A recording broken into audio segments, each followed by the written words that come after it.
race day at Dakar means nobody needs to race. It's a precious time for fixing bikes and bodies. So here they are at the rest day in Dakar, and a chance for everybody to take a breather and prepare themselves for the next 7 days, 7 stages and 2,000 timed kilometres. Dakar is still a very long way away.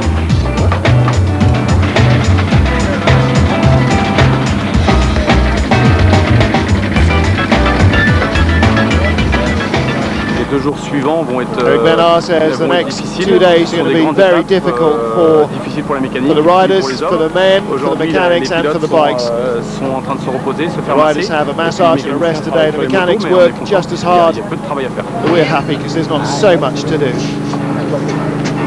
Most of the machines will be stripped down to their components and rebuilt as if the first week had never happened, because what remains in store is as punishing as anything they've seen.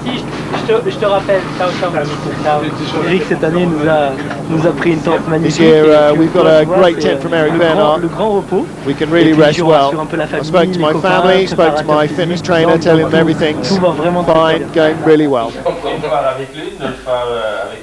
It's not just about the machinery, the bodies take a phenomenal pounding too. Il va bientôt avoir sa deuxième femme. He's like my second wife, jokes Eric Desprez. Les mains accrochées au hands are hugely stressed through the handlebars and the neck as well. Especially for the riders, the lower part of the back as well gets a big pounding, but we're very well equipped. Max, the Italian physio, sorts us out with his massages. Everything's cool, we prepare our stuff, our little bags of food, we get ready for the second part of the rally. You know Cyril Desprez? Cyril asked us local? No, no. Un blanc. You know, he's a white guy, silly little beard.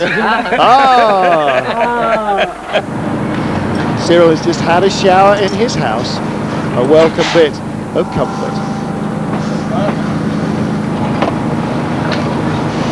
It's a busy time every time the bikes are in. Modiar Caron says Mark Homer's got a bit of an advantage at the moment. It's good, but it's not enough. I think he needs to wait for an opportunity to open up the gap. And here is Comer's Repsol machine down to its bare frame, ready for rebuilding. Preparing the bikes in the desert, for the desert.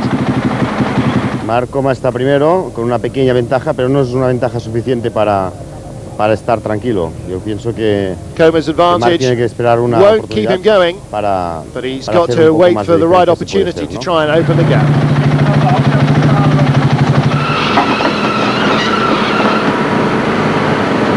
Well, he leads at the midway mark.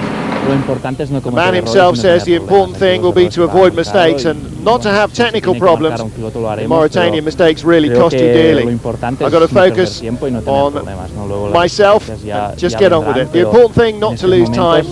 At the moment, I think it's a mistake to focus on the strategy of others too soon.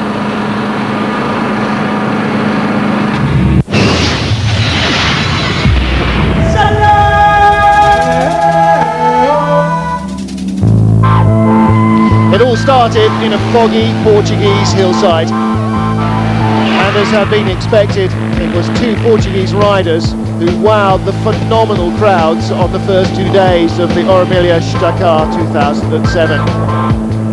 Helder Rodriguez and Ruben Faria. They won a stage apiece, and they were 1-2 as they headed to the boat in Malaga for the crossing to Africa. And in Portugal, the chance for the competitors to come across something they probably won't see much of again. A water hazard. Not classic Dakar images, are they? More like a 3-day enduro. But it is the middle of a European winter. Silly mistakes, perhaps a little nervous. Isidre Esteve escaped that one. Everybody knew a problem in Portugal would mean that you wouldn't even see day 3. This is the start in Morocco. It's winter in the Atlas Mountains. It's cold, but it's fast. And the time perhaps for Cyril Desprez to put fuel problems and an accident behind him. Desprez was speeding on stage 3 till slowed by a gearbox, but before that he'd lost time. In these conditions, finding the right route is near impossible, even with local help.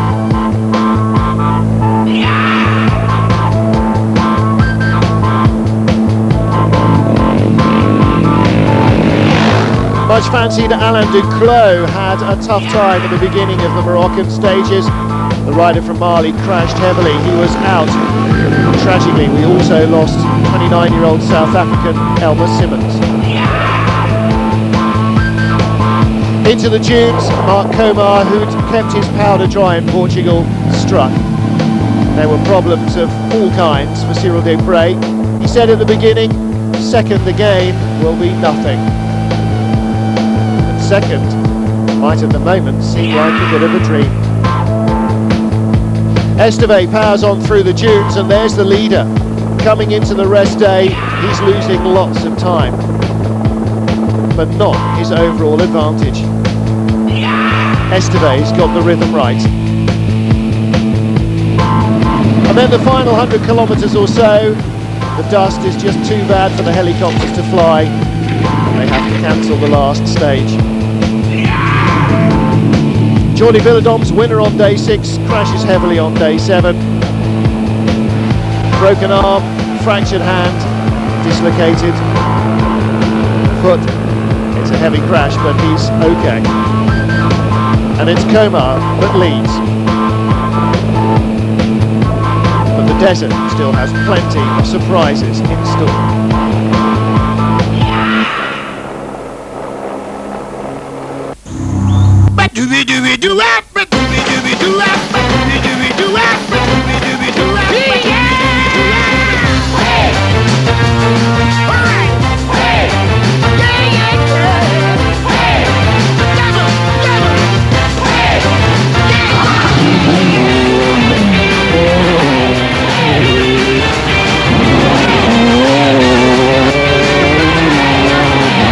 Mitsubishi Motors.